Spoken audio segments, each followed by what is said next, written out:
and welcome, iGod Today followers. My name is Brother Stephen Pardy, SVD, and it is April 25th, Thursday in the octave of Easter. So come, Holy Spirit, that all of us be enriched by today's readings. I always like the time of year when we can explore Acts once again.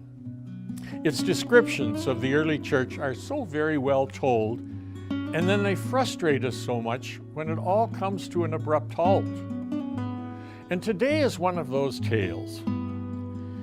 It is after Pentecost, and Peter is out of the upper room and getting on with what he was told to do.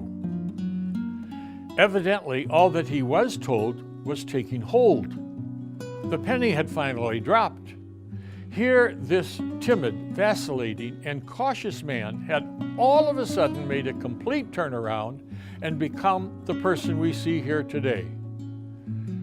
With whatever power had been vested in him, he had just cured a man, and when questioned, addressed the astounded crowd and asked them, why were they so amazed?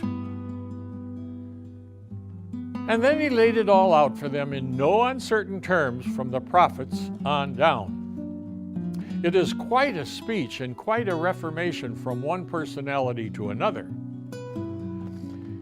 Peter, of course, is always fascinating. He would go on to make mistakes, but somehow he remained humble and he recognized his weaknesses.